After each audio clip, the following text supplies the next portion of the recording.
Hi friends, கற்பம் கற்பிப்போம்ல நம்ம இன்றைக்கி பார்க்க போகிறது என்னென்னா ரீப்ரொடக்ஷன் இன் ஆர்கானிசம்ஸ் பார்க்க போகிறோம். ஸோ இது கிளாஸ் 8 கிளாஸ் 10 அப்படிங்கிறதுல 3 யூனிட்ஸில் வந்து கவர் பண்ணுது. இதோட கண்டினியூஷன் தான் ஹெரிடிட்டி அண்ட் எவல்யூஷன். ஸோ இதை பார்த்தா மட்டும்தான் ஹெரிடிட்டி எவல்யூஷனுங்கிறது நமக்கு புரியும். ஸோ அதனால தான் லாஸ்ட்டு ரீப்ரொடக்ஷன் பிளான்ஸ் பார்த்தோம், தென் ரீப்ரொடக்ஷன் ஆர்கானிசம் பார்க்க போகிறோம். ஸோ நம்ம ரீப்ரொடக்ஷன் பிளான்ஸில் என்னெல்லாம் பார்த்தோங்கிறது ஒரு சின்ன ரீகேப் மாதிரி பார்த்துடலாம். ஸோ ஏசெக்ஷுவல் செக்ஷுவல் அப்படின்னு பார்த்தோம். ஸோ ஏசெக்ஷுவலில் vegetative reproduction, then budding, fragmentation, spore formation அப்படிங்கிறதெல்லாம் பார்த்தோம். தென் வந்து செக்ஷுவலில் யூனிசெக்ஷுவல், பைசெக்ஷுவல் அப்படின்னு பார்த்தோம். So then stamen, pistil. So ஸ்டேமன்கிறது வந்து மேலு, பிஸ்டில்ங்கிறது ஃபீமேலு. ஸோ இதில் வந்து ஓவியல்ஸ் இருக்கும், அங்கே ஃபெலோப்பியன் டியூப் இருக்கும், ஃபெலோப்பியன் போலன் கிரெயின்ஸ் அப்படிங்கிறது இருக்கும். ஸோ இது மூலமாக தான் ரெண்டும் சேர்ந்து ஃபியூஸ் ஆகிறது, ஃபீமேல் கேமெட்ஸும் மேல் கேமெட்ஸும் ஃபியூஸ் ஆகிறது ஃபெர்டிலைசேஷன். அது மூலமாக சைக்கோட் ஃபார்ம் ஆகி எம்ப்ரியோவை டெவலப் ஆகி ஒரு யங் ஒன்ஸ் வந்து கிரியேட் ஆகுது அப்படின்னு பார்த்துருந்தோம். தென் பாலினேஷன் அப்படிங்கிறது என்னென்னா ஆந்தர்லேருந்து ஸ்டிக்மாவுக்கு போகிறது தான் வந்து பாலினேஷன். ஸோ வந்து செல்ஃப் பாலினேஷன்ஸ், கிராஸ் பாலினேஷன் இப்படிலாம் பார்த்துருந்தோம். ஸோ இதுதான் ஒரு சின்ன ரீகேப்பு. ஸோ தென் இப்போ பார்க்க போகிறது என்னன்னா ரீப்ரொடக்ஷன் இன் ஆர்கானிசம்ஸ் பார்க்க போகிறோம். ஸோ ஆல்ரெடி ரீப்ரொடக்ஷன் வந்து ரெண்டு நடக்கும், பிளான்ட்ஸ்லேயும் இருக்கும், அனிமல்ஸ்லேயும் இருக்கும். நம்ம ஆல்ரெடி சொன்னது தான் யூனிசெல்லுலர், மல்டிசெல்லுலர் ரெண்டு இருக்கும். தென் ஏசெக்ஷுவல், செக்ஸுவல். ஓகே, ஏங்கிற டேர்ம்னால என்னது எப்போவுமே ஒரு நெகட்டிவ் வேர்டு தான். ஓகேவா? ஸோ வித்தவுட் சீட்ஸ் அப்படின்னு பார்த்தோம், செக்ஷுவல்ங்கிறது வித் ஸ்வீட்ஸ்னு பார்த்தோம். ஓகேவா? ஸோ அதை பற்றி தான் கீழே வந்து நான் சொன்ன தான் கொடுத்துருக்கேன். Fission, fragmentation, regeneration, budding, vegetative propagation, spore formation. ஓகேவா? Then sexual ரீப்ரொடக்ஷனில் பிளான்ட்ஸும் அனிமல்ஸும். ஸோ வந்து பிளான்ஸோட ரீப்ரொடக்ஷன் வேறு மாதிரி இருக்கும், அனிமலோட ரீப்ரொடக்ஷன் வேறு மாதிரி இருக்கும். அதே மாதிரி தான் யூனிசெல்லுலார் ரீப்ரொடக்ஷன், செல்லுலார் இதில் உள்ளதுக்கு ஆர்கானிசம்ஸ்க்கு ரீப்ரொடக்ஷன் வேறு மாதிரி இருக்கும், மல்டி செல்லுலார் ஆர்கானிசம்ஸ்க்கு ரீப்ரொடக்ஷன் வேறு மாதிரி இருக்கும். ஓகேவா? ஸோ நம்ம இப்போ பார்க்க போகிறது என்னென்னா பீரியட் ஆஃப் அடலசன்ஸ், அதாவது அனிமலுக்கு செக்ஷுவல் ரீப்ரொடக்ஷன் எப்படி நடக்குது அப்படிங்கிறத பார்க்க போகிறோம். ஸோ அதுக்கு முன்னாடி ரெண்டு ஆர்கானிசம்ஸ் ரெண்டும் செக்ஷுவல் ரீப்ரொடக்ஷனில் இன்வால்வ் ஆகணும்னா அவங்க வந்து இந்த பீரியட் ஆஃப் அடலசன்ஸும் அண்ட் பியூபர்ட்டி ஸ்டேஜஸ் வந்து கிராஸ் பண்ணியிருக்கணும். ஓகேவா? ஸோ அடலசன்ஸ் பீரியட்னா என்னென்னா 11 to 19 டீனேஜ். ஓகேவா? 13, 14, 15 இந்த டீனேஜை கிராஸ் பண்ணால் மட்டும்தான் இந்த ரீப்ரொடக்ஷனுக்கு வந்து அவங்க வந்து ஒரு பெர்ஃபெக்டான ஆள் அப்படிங்கிறத சொல்கிறாங்க. ஓகேவா? ஸோ தென் கேர்ள்ஸ்க்கு அடலசன்ஸ் பீரியட் வந்து பாய்ஸை விட சீக்கிரம் ஸ்டார்ட் ஆகும். பர்சன் டு பர்சன்ஸ் வந்து அடலசன்ஸ் பீரியட் வந்து டிஃபராகவும் இருக்கும். ஓகேவா? இது ஒரு கம்ப்ளீட் மெச்சூர்டு ஸ்டேஜ் தான் வந்து என்ன சொல்கிறாங்கன்னா பர்பர்ட்டி ஸ்டேஜ்னு சொல்கிறாங்க. ஓகே, ஸோ பீரியட் ஆஃப் அடலசன்ஸுங்கிறது வந்து 11 to 9, அது கம்ப்ளீட்டாக மெச்சூர்டு ஆனது தான் வந்து பர்பர்ட்டி ஸ்டேஜ் அப்படின்னு சொல்கிறாங்க. ஓகேவா? ஸோ மேலுக்கு பர்பர்ட்டி ஸ்டேஜ் வேறு மாதிரி இருக்கும், ஃபீமேலுக்கு பர்பர்ட்டி ஸ்டேஜஸ் வேறு மாதிரி இருக்கும். ஸோ பர்பர்ட்டி ஸ்டேஜஸில் நிறைய சேஞ்சஸ் வந்து நடக்கும். ஓகே, ஹியூமன்ஸ்க்கு வந்து நிறைய சேஞ்சஸ் நடக்கும். ஸோ அது என்ன அப்படிங்கிறத ஆப்ஷனில் கொடுத்து, சாய்ஸில் கொடுத்து என்ன அப்படிங்கிறத மாற்றி கொடுத்து கேட்கலாம். ஓகே, ஒன்று அவுட்டாக கொடுக்கலாம். ஸோ என்னென்னா நம்ம பார்த்து வச்சுக்கணும். ஓகே, ஸோ இந்த பர்பர்ட்டி ஸ்டேஜஸில் தான் வந்து என்னென்னா ஒரு கேர்ளோ ஒரு பாயோ வந்து ஹைட் வந்து சேஞ்சஸ் ஆகிறது வந்து இந்த பர்பர்ட்டி ஸ்டேஜஸில் தான். ஓகேவா? ஸோ பெரியவங்க கூட சொல்லுவாங்க வளர்ந்ததுக்கப்புறம் கொஞ்சம் இதானதுக்கப்புறம் நல்ல இதாகிடுவா, ஹைட் ஆகிடுவா, பயப்படாதீங்க அப்படின்னு சொல்கிறாங்க. ஸோ அது என்னென்னா இந்த பர்பர்ட்டி ஸ்டேஜஸில் இந்த சேஞ்சஸ் நடக்கும். ஓகே, ஸோ ஹைட் ஆகிறது எல்லாமே இந்த பர்பர்ட்டி ஸ்டேஜஸில் தான் நடக்கும். ஹைட்டு, தென் பாடி ஷேப்பும் அந்த டைமில் சேஞ்ச் ஆகுமா, தென் பாய்ஸ்க்கு வாய்ஸ் வந்து சேஞ்ச் ஆகும், தென் ரொம்ப வந்து ஸ்வெட்டிங் வந்து அந்த பெரிய ஆள் ஆனதுக்கப்புறம் தான் ஸ்வெட்டிங்லாம் வந்து ரொம்ப இன்க்ரீஸ்ட் ஆகுமா, அந்த பர்பர்ட்டி ஸ்டேஜஸில் தான் நடக்குமா. தென் நிறைய வந்து செக்ஸ் ஆர்கன்ஸ்லாம் வந்து இந்த டைம் தான் டெவலப் ஆகுமா. ஓகேவா? இந்த செக்ஸ் ஆர்கன் டெவலப் ஆகிறது இந்த டைமில் தான். ஓகே, தென் மெச்சூரிட்டி லெவல் ஆகிறது. தென் சேவஸ் கிளான்ஸ் அப்படிங்கிறது இது வந்து என்னென்னா இது வந்து ஆயில் செக்ரேட் வந்து அந்த பர்பர்ட்டி டைமில் அடலசன்ஸ் பீரியடில் தான் வந்து இதாகுமா. ஸோ இந்த சேவிகஸ் கிளாண்ட் அப்படிங்கிறது என்னென்னா கிளாண்ட்னாலே சுரப்பி. ஓகேவா? ஏதோ ஒன்று சுரக்குது அப்படிங்கிறது எல்லாருக்கும் தெரியும். ஸோ ஆயில் வந்து செக்ரேட் பண்ணும். ஓகே, ஸோ இந்த ஆயில் செக்ரேட் ஆகிறதுனால நிறைய பேருக்கு அந்த ஏஜ் அந்த ஆன டைம் அந்த பர்பர்ட்டி ஸ்டேஜஸில் வந்து பிம்பிள்ஸ், ஆக்னிங் இதெல்லாம் வந்து வருது. ஓகேவா? ஸோ இது டெவலப் ஆக அந்த டைம் தான் வந்து என்னதுன்னா இந்த இதெல்லாம் சேஞ்சஸ் வந்து நடக்குது. ஓகேவா? தென் இந்த டைம் அதாவது இந்த டைமில் மெச்சூரிட்டி லெவல், இந்த டைமில் எமோஷ்னல் லெவலில் எல்லாருமே வந்து பிளாக் ஆவாங்க. ஓகே, ஸோ இதனால தான் இந்த டீனேஜ் டைமில் தான் நிறைய பாய்ஸ் அண்ட் கேர்ள்ஸ் வந்து கெட்டு போகிறதுக்கு சான்ஸ் இருக்குது. ஸோ இது வந்து என்னென்னா அந்த செக்ஸ் ஆர்கன்ஸ் எல்லாமே வந்து இந்த டைமில் டெவலப் ஆகும்போது அவங்களுக்கு வந்து ரொம்ப ஒரு இதாக இருக்கும். ஓகேவா? ஸோ அதனால தான் இந்த சேஞ்சஸ் வந்து நடக்குது. ஓகேவா? தென் அடுத்து பாருங்கள் secondary sexual characters. Okay, secondary sexual characters அப்படின்னா என்னென்னா ஃபேஸில் ஹேர்லாம் டெவலப் ஆகுதுல. ஸோ இதுதான் வந்து சின்ன விஷயங்கள் சேஞ்சஸ் ஆகிறதுல வந்து செகண்டரி செக்ஷுவல் கேரக்டர்ஸ்னு சொல்லுவாங்க. ஸோ ஃபேஸில் பாய்ஸ்க்கு ஹேர் டெவலப் ஆகிறது, அப்புறம் வந்து பிம்பிள்ஸு பாய்ஸ்க்கு பிம்பிள்ஸ் வரும், தென் வாய்ஸ் சேஞ்ச் ஆகுது, இதெல்லாம் வந்து மேலோட செகண்டரி செக்ஷுவல் கேரக்டர்ஸ். அதே வந்து ஃபீமேலுக்கு பார்த்தோன்னா பிரெஸ்ட் லெவல் வந்து இன்க்ரீஸ் ஆகும், அந்த லெவல் வந்து சேஞ்ச் ஆகும். தென் மென்ஸ்ட்ரேஷன் ஃபேஸ், இதெல்லாம் வந்து என்னென்னா secondary sexual characters for female. ஓகேவா? ஸோ பாய்ஸ்க்கு வேறு மாதிரி இருக்கும், ஃபீமேல்ஸ்க்கு வந்து வேறு மாதிரி இருக்கும். தென் இந்த சின்ன சின்ன சேஞ்சஸ்லாம் தான் செகண்டரி செக்ஷுவல் கேரக்டர்ஸ். ஓகேவா? தென் இப்போ மென்ஸ்ட்ரேஷன் ஃபேஸ் அப்படிங்கிறது என்னென்னா புபர்ட்டி ஸ்டேஜில் ஸ்டார்ட் ஆகும். ஓகேவா? இது வந்து ஸ்பெஷலி வந்து என்ன கேர்ள்ஸ்க்கு மட்டும்தான் வந்து ஸ்டார்ட் ஆகும். ஸோ இது வந்து ரீப்ரொடக்டிவ் ஃபேஸ்னு சொல்லுவாங்க. ஓகேவா? புபர்ட்டி ஸ்டேஜ் அப்படிங்கிறது என்னென்னா, அதாவது ஒரு கேர்ள்ஸ்க்கு 10 to 12 ஏஜ், அதில் தான் இந்த புபர்ட்டி ஸ்டேஜ்ங்கிறது ஸ்டார்ட் ஆகும். ஓகேவா? ஸோ இந்த புபர்ட்டி ஸ்டேஜ் வந்து என்ட்ரி ஆகிறது வந்து 10 to 12. ஓகே, இந்த ஏஜில். தென் வந்து என்னென்னா 45 to 50 வந்து இது வந்து ஸ்டாப் ஆகும். ஓகே, ஸோ அது வரைக்கும் இருக்கும். ஓகே, மந்த்லி 28 to 30 டேஸ்க்குள்ளே ஓவரீஸில் வந்து டெவலப் ஆகும் ஒரு ஓவம் அப்படிங்கிறது, அல்லது மெச்சோர்டு எக் வந்து டெவலப் ஆகும். ஓகே, ஸோ சின்ன பிள்ளையிலே எல்லாருக்கும் வந்து ஃபீமேலுக்கு பிறக்கும் போதே வந்து இம்மெச்சூர்டு எக் வந்து இருக்கும். அது வந்து என்ன ஆகும்னா இம்மெச்சூர்டு எக் இருக்கும். ஓகேவா? அந்த ஸ்டேஜ், இந்த புபர்ட்டி ஸ்டேஜில் தான் வந்து இது என்ன ஆகும்னா டெவலப் ஆகும், மெச்சூர்டு ஒன்னாக வந்து ஆகும். ஓகே, புபர்ட்டி ஸ்டேஜில் தான் என்ன ஆகும், அந்த மெச்சூர்டு ஒன்னாக ஆகும். ஓகே, மெச்சூர்டு எக் ஃபார்ம் ஆகுதோ அதுதான் புபர்ட்டி. எப்போ வந்து மெச்சூர்டு எக் வந்து ஃபார்ம் ஆகுதோ அப்போ தான் வந்து அதை வந்து புபர்ட்டி ஸ்டேஜ்னு சொல்கிறாங்க. ஓகே, ஸோ அந்த பீரியட் வந்து 7 to 8 டேஸ் வந்து சில பேருக்கு இருக்கும், சில பேருக்கு 4 to 5 டேஸ் வந்து அது இருக்கும். ஓகே, இந்த பீரியடை தான் மென்ஸ்ட்ரேஷன் ஃபேஸ்ன்னு சொல்கிறாங்க. ஓகே, ஸோ இப்படி 28 to 30 டேஸ்க்கு வந்து சைக்கிளாக வந்து ஒரு சைக்கிள் மாதிரி அக்கர் ஆகும். ஓகே, 28 to 30 டேஸ்க்கு வந்து வந்து அக்கர் ஆகும். அதுதான் வந்து என்னென்னா மென்ஸ்ட்ரேஷன் ஃபேஸ்ன்னு சொல்கிறாங்க. இது வந்து அவங்க லைஃப் டைமில் 50 அந்த 50 அவங்க ஆள்னால 50 வயசு வரைக்கும் வந்து இது வந்து வரலாம். ஓகே, ஸோ இதுதான் என்னன்னா மென்ஸ்ட்ரேஷன் ஃபேஸ்ன்னு சொல்கிறாங்க. ஓகே, ஸோ ஸ்டார்டிங்கில் இந்த 10 to 12 ஏஜில் இருக்குல்ல, அதை என்ன சொல்கிறாங்க அப்படின்னா அந்த 10 to 12 அந்த இருக்குல்ல, அந்த இதை வந்து என்ன நேம் வச்சு சொல்கிறாங்க அப்படின்னா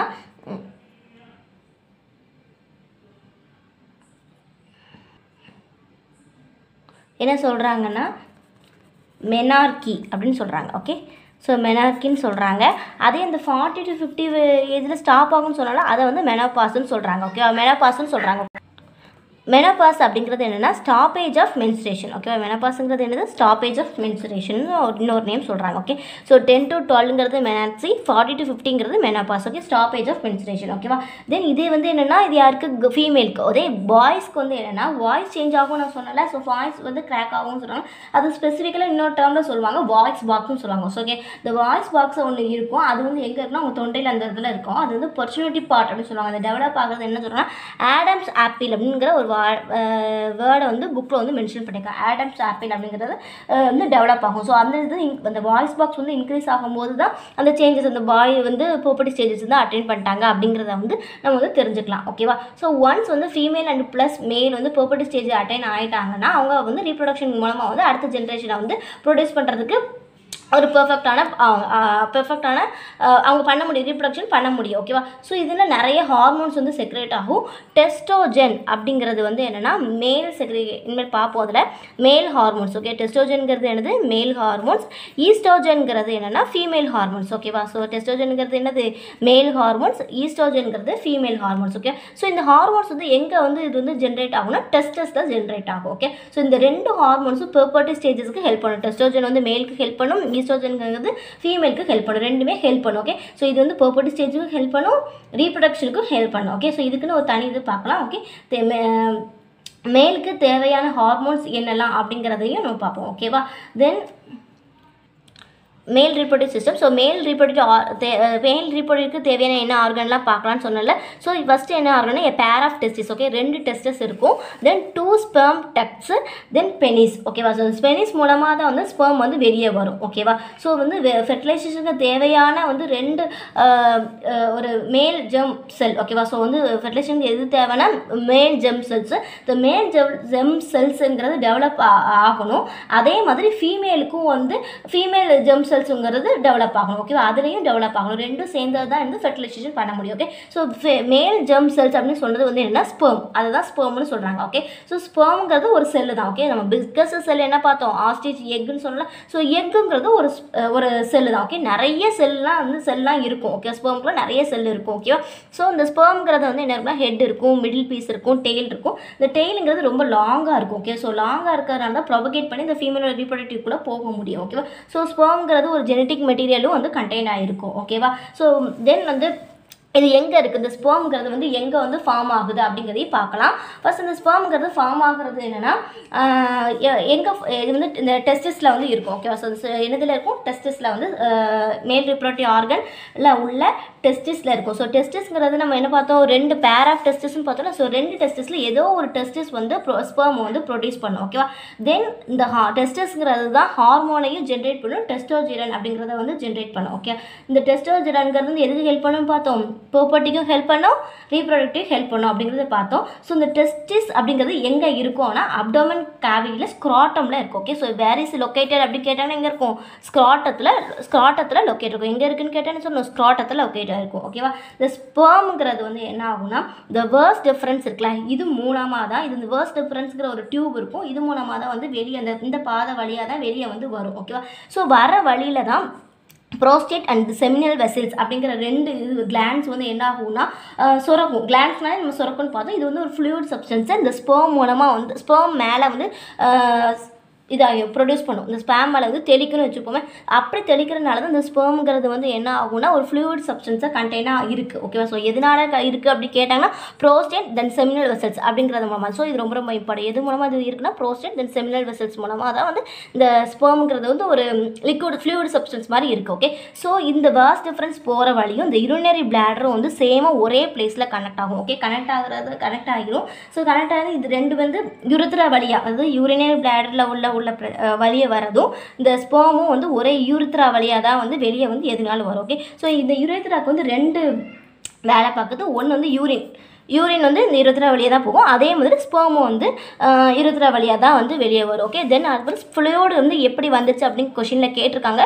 ஸோ எது மூலமாக இந்த ப்ரோஸ்டேட் தென் செமினல் வெசல்ஸ் மூலமாக தான் வந்து ஃப்ளூயிட் வந்து அதுக்கு தேவையான நியூட்ரிஷனையும் கொடுக்குறது என்னென்னா இந்த ப்ரோஸ்டேட் அண்ட் செமினல் வெசல்ஸ். ஓகேவா, அந்த ஸ்பெர்முக்கு கொடுக்குற நியூட்ரிஷன் எது கொடுக்குது, ப்ரோஸ்டேட்டும் செமினல் வெசல்ஸும். ஓகேவா, தென் ஃபீமேல் ரீப்ரொடக்டிவ் சிஸ்டம் பார்க்க போகிறோம். ஸோ ஃபீமேல் ரீப்ரொடக்டிவ் ஆர்கன்ஸ்க்கு என்னெல்லாம் தேவை அப்படிங்கிறத பார்க்கலாம். So pair of ovaries, then oviduct, அதை வந்து ஃபெலோபியன் டியூப்னு சொல்கிறாங்க, இன்னொன்று யூட்ரஸ். ஓகேவா, ஸோ அங்கே எப்படி மேல் ஜெம் செல்ஸ் இருந்துச்சோ அதே மாதிரி இங்கே ஃபீமேல் ஜெம் செல்ஸ்.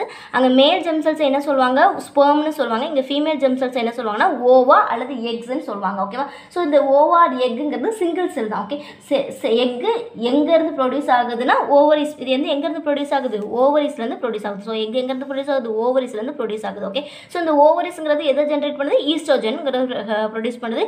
இதுக்கு எதுக்கு ஹெல்ப் பண்ணுது, புபர்ட்டி ஸ்டேஜுக்கும் ரீப்ரொடக்ஷனுக்கும் ஹெல்ப் பண்ணுது. ஓகேவா, ஸோ இந்த எக்கு வந்து என்னென்னா இந்த ஓவிட் அங்கே என்ன வேஸ் டிஃபரன்ஸ் மூலமாக வெளியே வரும்னு பார்த்தோமா. ஸோ இந்த எக்குங்கிறது ஓவிடக் மூலமாக வந்து பாஸ் ஆகும். ஓகே, பாஸ் ஆகி இந்த யூட்ரஸ்குள்ளே வந்து போய் அந்த இடத்துல யூட்ரஸ்க்கு வந்து கொண்டு போய் வச்சுருக்கோம். அந்த எக் வந்து எங்கே போய் நிற்கும்னா யூட்ரஸில் போய் நிற்கும். ஓகேவா, ஸோ இது எதுக்குன்னா ஸ்பெர்முக்காக வெயிட் பண்ணும். ஓகேவா, ஸ்பெர்ம் வரல அப்படின்னா இது வந்து ஃபெர்டிலைஸ்ட் ஆகாது, ஸ்பெர்ம் வந்துச்சுன்னா ஃபெர்டிலைஸ் ஆகிடும். ஓகே, ஸ்பெர்ம் வரல ஃபெர்டிலைஸ் ஆகலை அப்படின்னா என்ன ஆகும்னா சர்விக்ஸ் மூலமாக வேஜினா மூலமாக என்ன ஆகும்னா அது வெளியேறிடும். ஓகேவா, ஸோ அதுதான் எது மூலமாக வெளியாகும், வேஜினா சர்விக்ஸ் மூலமாக வேஜினா மூலமாக வெளியேறும். ஓகே, ஃபெர்டிலைஸ் ஆகலை, இப்போ ஒரு வேளை ஆகலைன்னா தான் இப்போ பேசிகிட்டு இருக்கோம். ஓகேவா, ஸோ இது எப்போவுமே ஃபெர்டிலைசேஷனுக்கு ரெடியாக தான் இருக்கும். இந்த எப்போவுமே இது வந்து ஃபெர்டிலைசேஷனுக்கு இது ரெடியாக இருக்கும். தென் யூட்ரஸ் அப்படி ஒரு வேளை ஆகலைன்னா ஃபெர்டிலைசேஷன் வந்து யூட்ரஸ் மூலமாக ஆகலைன்னா யூட்ரஸ் மூலம் வேஜினா மூலம் வெளியே வந்துடும். யூட்ரஸ்லேருந்து சர்விக்ஸ் மூலமாக வேஜினாலேருந்து வெளியே வரும். ஓகேவா, ஸோ இந்த யூட்ரஸில் வந்து ஒரு திக் வால் இருக்கும். அந்த திக் வால் தான் வந்து அந்த எக் வந்து ஃபெர்டிலைஸ்ட் ஆகலைன்னா பிரேக் ஆகும். பிரேக் ஆகி தான் பிளட்டாக வந்து நமக்கு மென்ஸ்ட்ரேஷன் ஃபேஸ் ஆகும். ஒருவேளை அது வந்து ஃபெர்டிலைஸ் ஆயிடுச்சுன்னா குழந்தையாக ஃபார்ம் ஆகுது. ஓகேவா, ஸோ இதுதான் வந்து இதோட ஸ்டேஜஸ். ஓகேவா, ஸோ அந்த ஸ்பெர்ம்ங்கிறது வந்து என்ன ஆகுனா இந்த வேஜினா மூலமாக யூட்ரஸில் உள்ள அந்த எக்கு கூட போய் அந்த ஸ்பெர்ம் இருக்குல்ல அது வந்து என்ன ஆகுனா யூட்ரஸில் உள்ள எக்கில் இருக்க நியூக்ளியஸ்குள்ளே போய் ஃபியூஸ் ஆகும். ஸோ ஃபியூஸ் ஆகுனா தான் ஃபெர்டிலைசேஷன். ஓகேவா, ஸோ அதுதான் இப்போ பார்க்க போகிறோம் அடுத்தது. ஸோ ஃபெர்டிலைசேஷன் ஆகலைன்னா மென்சுரேஷன் ஃபேஸ் இருக்கும். ஃபெர்டிலைசேஷன் ஆச்சு அப்படின்னா என்ன ஆகுனா அந்த ஸ்பெர்முங்கிறது அந்த எக்கில் போய் ஃபியூஷன் ஆகி சைக்கோட் ஆகி ஒரு குழந்தையாக ஃபார்ம் ஆகுது. So fusion of sperm with egg, ஓகேவா, அதுதான் வந்து எனது ஃபெர்டிலைசேஷன், ஓகேவா. ஸ்பெர்முக்காக வெயிட் பண்ணி அந்த எக்கில் உள்ள நியூக்ளியஸ்க்குள்ளே ரீச் ஆகும், ஓகேவா. ஸ்பெர்முக்குள்ளே இருக்கிற நியூக்ளியஸ்க்குள்ளே எக் வந்து ரீச் ஆகி ஃபியூஸ் ஆகும். 2 ஃபியூஸ் ஆகுறது தான் வந்து என்னதுன்னா ஃபெர்டிலைசேஷன், ஓகேவா. ஸோ இதில் வந்து 2 இருக்குது, அதுதான் வந்து ஃபெர்டிலைஸ்டு எக்கு சைக்கோட்னு சொல்கிறாங்க, ஓகேவா. இது வந்து என்னென்னா 2 டைப்ஸ் இருக்குது. இன்டர்னல் ஃபெர்டிலைசேஷன், எக்ஸ்டர்னல் ஃபெர்டிலைசேஷன் இருக்குது. ஸோ இன்டர்னல் ஃபெர்டிலைசேஷன்ங்கிறது நம்ம ஃபீமேலுக்கு நடக்கிறதுலாம், நம்ம ஹியூமனில் நடக்கல, ஃபீமேலுக்கு நடக்கிறதுலாம் வந்து இன்டர்னல் ஃபெர்டிலைசேஷன், உள்ளேயே நடக்கிறதுலாம் வந்து இன்டர்னல் ஃபெர்டிலைசேஷன். எக்ஸ்டர்னல் ஃபெர்டிலைசேஷன் அப்படின்னா என்னென்னா முட்டை விடுறது எல்லாமே external fertilisation. Frog, fish, starfish இதெல்லாம் வந்து என்ன எக்ஸாம்பிள், ஓகே. ஃப்ராகுங்கிறது வந்து ஒரு முட்டை விட்டு லார்வா ஃபார்ம் ஆகி தென் அப்புறம் ஃப்ராகாக வருது. ஸோ அது வந்து என்ன எக்ஸ்டர்னல் ஃபெர்டிலைசேஷன், ஓகே. தென் அடுத்த ஒரு ஸ்டேஜஸ் என்னென்னா in vitro fertilisation. So in vitro fertilisation அப்படின்னா என்னன்னா fertilisation outside the body, okay. So என்னது இன்விட்ரோனா என்னது fertilisation outside the body, okay. So இந்த ஹியூமனுக்கு வந்து ஸ்பெஷலாக இதில் இது பண்ணுவாங்க. ஸோ ஃபெர்டிலைசேஷன் மெத்தட் வந்து இதில் யூஸ் பண்ணுறாங்க. சில உமனுக்கு ஃபெலோப்பியன் டியூப் வந்து பிளாக் ஆகிருக்கும், ஓகேவா. ஸோ இந்த ஃபெலோப்பியன் டியூப் அப்படின்னா என்னென்னா ஓவரிஸில் இருக்க யூட்ரஸ்லேருந்து வெளியே வருதுல இந்த எக் வந்து வெளியே வரதுக்கு ஒரு டியூப்பாக இருக்குல்ல, அந்த டியூப் வந்து பிளாக் ஆகிருக்கும். ஸோ அந்த டியூப் பிளாக் ஆனதுனால தான் அவங்களுக்கு வந்து இந்த ஸ்பெர்ம்ங்கிறது வந்து உள்ளே போக முடியாது. அப்படி தானே எக்குள்ளே போனால் தானே ஃபெர்டிலைசேஷன் ஆகும். ஸோ போக முடியாது, பிளாக்காக இருக்கிறதுனால அப்போ டாக்டர் என்ன சஜஷன் கொடுப்பாங்கன்னா ஃப்ரெஷ் எக்கை ரிலீஸ் ஆகிறது எக்கையும் ஸ்பெர்மையும் எடுத்து தனியாக செப்பரேட்டாக ஹாஸ்க்கு வச்சு ஒரு கொஞ்சம் நேரத்துக்கு வச்சு அது சைக்கோட் ஆகி ஃபார்ம் ஆகி சைக்கோட் ஆகும், ஓகே. சைக்கோட் ஆனதுக்கப்புறம் அதை என்ன பண்ணுவாங்கன்னா அந்த உமனோட யூட்ரஸில் வந்து அந்த எக்கை வந்து வைப்பாங்க, ஓகேவா. ஸோ இது வந்து என்னென்னா இதுதான் என்ன சொல்கிறாங்கன்னா டெஸ்ட் டியூப் பேபி அப்படின்னு சொல்லுவாங்க. ஸோ வந்து என்னென்னா ஒரு 2 எக்கையும் ஸ்பெர்மையும் தனியாக வச்சு சைக்கோட் பண்ணி ஃபெர்டிலைஸ் பண்ணி அந்த எக்கை தூக்கி ஃபெர்டிலைஸ்ட் எக்கை வந்து உமனோட யூட்ரஸில் வைக்கிறது தான் என்னதுன்னா இன்விட்ரோ ஃபெர்டிலைசேஷன் மெத்தடு. ஸோ இதை தான் டெஸ்ட் டியூப் பேபின்னு சொல்லுவாங்க. ஸோ இது வந்து நார்மல் நம்ம பேபி மாதிரி தான். பட் அந்த பிளாக்னால மட்டும் மற்றபடி ரெண்டுமே வந்து அவங்களுக்கும் எக் ஃபார்ம் ஆகும், இவங்களுக்கும் வந்து ஸ்பெர்ம் ஃபார்ம் ஆகும், ஓகேவா. ஸோ ஃபார்ம் ஆகிற அந்த போகிற வழி வந்து தடங்களாக இருக்க போய் ஸோ இது பண்ணுவாங்க. ஸோ இது ஒரு பெரிய ஒரு இதே கிடையாது, ஓகேவா. தென் வந்து இப்போ வந்து எம்ப்ரியோ அதாவது டெவலப்மெண்ட் எம்ப்ரியோ அப்படிங்க பார்க்க போகிறோம். ஸோ வந்து எம்ப்ரியோங்கிறது என்ன அப்படிங்கிறது பார்க்கலாம், ஓகேவா. ஸோ எம்ப்ரியோங்கிறது சைக்கோட் ஃபார்ம் ஆயிடுச்சு அதாவது ரெண்டு பேரும் ஃபீமேலும் மேலும் சேர்ந்து ஃபியூஸ் ஆகி ஃபெர்டிலைஸ் இதாகுனா அந்த எம்ப்ரியோ வந்து எப்படி டெவலப் ஆகும் அப்படின்னா சைக்கோட்குள்ளே என்ன நடக்கும்னா நிறைய சின்ன செல்ஸாக பால்ஸாக டெவலப் ஆகி தனித்தனி செல்ஸு நம்ம பார்த்தோம். நிறைய செல்ஸ் இருந்தால் ஒரு டிஷ்யூ, நிறைய டிஷ்யூஸ் இருந்தால் ஒரு ஆர்கன் ஃபார்ம் ஆகும்னு பார்த்தோம். அதே மாதிரி தான் நிறைய செல் குட்டி செல்லாக சேர்ந்து நிறைய டிஷ்யூ ஆகி ஒரு ஆர்கன் மாதிரி ஆகி ஒரு ஃபியூட்டஸாக வருது, ஓகேவா. ஸோ இந்த ஃபியூட்டஸ் அப்படிங்கிறது என்னென்னா நம்மளோட பார்ட்ஸை வந்து ஐடென்டிஃபை பண்ணுற ஸ்டேஜ் தான் ஃபியூட்டஸ் அப்படிங்கிறத சொல்கிறாங்க, ஓகே. ஸோ நம்ம ஐடென்டிஃபை பண்ணுறது தான் என்னது ஃபியூட்டஸ்ங்கிறாங்க. எப்போ நமக்கு வந்து அந்த ஸ்கேன்லேயோ எதுலேயோ வந்து அவங்க ஐடென்டிஃபை பண்ணுறாங்களோ அப்போ தான் இந்த ஃபியூட்டஸ் சொன்னாங்க. அது வரைக்கும் அது எம்ப்ரியோ தான் சொல்லுவாங்க, ஓகேவா. ஸோ இது வந்து 2 டைப்பாக இருக்குது, கிளாஸிஃபிகேஷன் இருக்குது. ஒன்று வந்து என்ன விவிபேரஸ் அனிமல்ஸ், இன்னும் வந்து ஓவிபேரஸ் அனிமல்ஸ். விவிபேரஸ் அனிமல்ஸ் அப்படின்னா என்னென்னா அதாவது யங் ஒன்ஸை ஜென்ரேட் பண்ணுறதுலாம் என்னென்னா விவிபேரஸ், ஓகேவா. ஓவிபேரஸ் அப்படிங்கிறது என்ன எக் லே பண்ணுறது, ஓகேவா. ஸோ எக் லே பண்ணுறது என்ன ஓவினாலே எக்குன்னு பார்த்தோம்ல. ஸோ எக் லே பண்ணுறது வந்து ஓவிபேரஸ், ஓகேவா. ஸோ விவிபேரஸ்ங்கிறது என்னது யங் ஒன்ஸ், ஓகேவா. தென் என்னென்னா மெட்டஃபார்பிசம், ஓகேவா. மெட்டஃபார்பிசம் அப்படிங்கிறது என்ன அப்படின்னா அதாவது ஒரு டிரான்ஸ்ஃபர்மேஷன், ஓகேவா. லார்வாலேருந்து அடல்ட்டுக்கு மாறுறது தான் மெட்டஃபார்மிசம். அதுக்கு எக்ஸாம்பிள் என்ன பட்டர்ஃப்ளை, ஓகே. பட்டர்ஃப்ளைங்கிறது என்ன ஆகும்னா எக் வந்து லே பண்ணும், லார்வாவாக அப்புறம் சேஞ்ச் ஆகும், தென் பியூப்பாவாக சேஞ்ச் ஆகி தென் பட்டர்ஃப்ளையாக ஆகுது. ஸோ அதை தான் என்ன சொல்கிறாங்கன்னா மெட்டஃபார்மிசம் அப்படின்னு சொல்கிறாங்க. இதோட டெஃபினேஷன் எழுதிக்கோங்க. Transformation of larva into adult through transiting changes தான் மெட்டமார்பிசம், ஓகேவா. Is called metamorphism. தென் வந்து குளோனிங் மெத்தட் அப்படிங்கிற ஒரு கான்செப்ட் இதில் இருக்குது, புக்கில் கொடுத்துருக்காங்க. ஸோ அதையும் பார்த்து வச்சுக்கோங்க. ஸோ ஃபஸ்ட்டு க்ளோன்டு மேமல் என்னன்னா டாலி, ஓகே. ஸோ டாலிங்கிறது தான் வந்து குளோனிங்கிறது exact copy of cell, okay. So அப்படியே அதை மாதிரியே இருக்கும், ஓகேவா. தென் இது எங்கே வந்து பண்ணாங்கன்னா Ian Wilmut at Roslin Institute of Edinburgh ஸ்காட்லாண்டில் பண்ணாங்க. ஸோ ஃபஸ்ட்டு எப்போ வேணால் டாலிங்கிறது தான் ஜூலை 5, 1996 வந்து பண்ணாங்க, ஓகே. ஸோ 2 ஃபீமேல் ஆர்கானிசம்ஸை தான் வந்து இது பண்ணாங்க. ஒன்று வந்து ஃபின் டார்சட் ஷீப்பு, இன்னொன்று ஸ்காட்டிஷ் பிளாக் ஃபிஷ் ஈவ் அப்படிங்கிற 2 இது தான் பண்ணாங்க. ஸோ ரெண்டுமே ஃபீமேலாக இதோட மெமரி கிளாண்டில் உள்ள செல்லை எடுத்து இது 2ஓட எக்கையும் எடுத்து ஃபியூஸ் பண்ணியிருக்காங்க, ஓகேவா. ஸோ இது வந்து சைக்கோட்டா ஃபார்ம் ஆகி டெவலப் ஆகும், ஓகேவா. ஸோ வந்து இதில் வந்து செல் இருக்கும், இதில் வித்தவுட் செல் இருக்கும். வித்தவுட் இதில் நியூக்ளியஸ் இருக்கும், இதில் வித்தவுட் நியூக்ளியஸ் இருக்கும். இதில் உள்ள செல்லை எடுத்து இந்த இந்த எக்கு வித்தவுட் நியூக்ளியஸ்க்குள்ளே வித் நியூக்ளியஸை ஃபியூஸ் பண்ணுவாங்க. ஃபியூஸ் பண்ணி சைக்கோட்டா ஃபார்ம் ஆகி டெவலப் ஆகினது தான் இந்த டோலிங்கிறது இது. ஓகேவா? ஸோ இது வந்து ஒரு லங் டிசீஸ்னால வந்து இது வந்து 2003 வந்து இறந்துருச்சு. ஓகேவா? ஸோ இது மாதிரி நிறைய அதுக்கப்புறம் நிறைய இதை க்ளோன் பண்ணாங்க. பட் நார்மாலிட்டி கண்டிஷன் மூலமாக இது வந்து சீக்கிரமாக இறந்தது. பட் ஆனால் இது இவ்வளோ வருஷம் இருந்திருக்கு, பார்த்துக்கோங்க, அதையும் பார்த்துக்கோங்க. ஓகே, தென் அடுத்த ஒரு இம்பார்ட்டன்ட் டாபிக் என்ன கொடுத்துருக்காங்க புக்கில் கொடுத்துருக்காங்கன்னா ரீப்ரொடக்டிவ் ஹெல்த் அப்படின்னு கொடுத்துருக்காங்க. ஸோ வந்து நம்ம ரீப்ரொடக்ஷனுங்கிறது வந்து இந்த ஸ்டேஜஸில் நடந்தாலும் நம்ம ஒரு ஹைஜீனாக இருக்கணும் அப்படின்னு சொல்லியிருக்காங்க. ஸோ அப்படி ஹைஜீனாக இல்லை, ஹெல்த்தை வந்து மெயின்டைன் பண்ணல, நிறைய இன்ஃபெக்ஷன்ஸ் நடக்கும் அப்படின்னு சொல்லியிருக்காங்க. ஓகே, ஒன்று வந்து என்னென்னா பாக்டீரியல் இன்ஃபெக்ஷன், அது வந்து கான்ட்ரா சிஃபிலிஸ் அப்படின்னு நடக்கும். இன்னொன்று வைரல் இன்ஃபெக்ஷன், இதில் வந்து என்ன வாட்ஸ், HIV AIDS இந்த மாதிரி நிறைய இன்ஃபெக்ஷன்ஸும் நடக்கும். ஸோ HIV AIDSங்கிறது வந்து என்ன இம்ப்ராப்பர் செக்ஷுவல்னால தான் இருக்கணும் அப்படிங்கிற அவசியம் கிடையாது. இன்ஜெக்ஷன் மூலம் HIV பேஷண்ட்ஸோட இன்ஜெக்ஷன் மூலமாக அந்த ஸ்ட்ரிஞ்ச் மூலமாக நமக்கு இன்ஜெக்ஷன் போட்டாங்கன்னா அதுவும் அந்த பிளட் வந்து நமக்கு ட்ரான்ஸ்ஃபர் ஆனாலும் நமக்கு HIV AIDS வந்து வரதுக்கு சான்ஸ் இருக்குது. ஓகேவா? ஸோ இதுதான் reproduction in organism. So reproduction ஆர்கானிசம்ங்கிறது ஒரு சின்ன டாபிக் தான். இதில் இம்பார்ட்டன்ட் என்னென்னா மேல் ஹார்மோன் என்னது, ஃபீமேல் ஹார்மோன் என்னது, இந்த ஃபெர்டிலைசேஷன் பீரியட் என்னது, அடலசன்ஸ் பீரியட் என்னது அப்படிங்கிறத நல்லா பார்த்து வச்சுக்கணும். ஓகேவா? தென் எப்படி வந்து சைக்கோட் வந்து ஃபார்ம் ஆகுது, தென் இன்விட்ரோ ஃபெர்டிலைசேஷன் அப்படிங்கிறத பார்த்துக்கணும். தென் என்ன ஃபஸ்ட்டு க்ளோனிங் என்னது அப்படிங்கிறத பார்க்கணும். ஓகே, மேலுக்கு எது மூலமாக வருது, ஓவரிஸா என்னது, அங்கே ஸ்பெர்மு இங்கே ஓவா, எந்த டியூப் மூலமாக வருது, எப்படி வந்து ஃப்ளூயிட் கண்டென்ட் வந்து ஏன் வருது, எதில் வந்து அந்த எக் வந்து இருக்கும், எந்த இடத்துல இருக்கும், அப்படி எல்லாமே வந்து பார்த்து வச்சுக்கணும். ஓகேவா? ஸோ இதில் வந்து எக்ஸாம் பாயிண்ட் ஆஃப் வியூவில் இந்த ரீப்ரொடக்ஷன் ஆர்கன்ஸோட நிறைய இதில் ரிப்பீட்டட் கொஸ்டின்ஸ் கேட்டுக்கிட்டே இருப்பாங்க. ஓகேவா? ஸோ பார்த்துக்கோங்க. உங்களுக்கு எங்கள் சேனல் பிடிச்சிச்சுன்னா லைக் பண்ணுங்கள், உங்கள் ஃப்ரெண்ட்ஸ்க்கு ஷேர் பண்ணுங்கள், தென் மறக்காமல் சப்ஸ்கிரைப் பண்ணுங்கள், பெல் ஐக்கானே கிளிக் பண்ணுங்கள். Okay, thank you.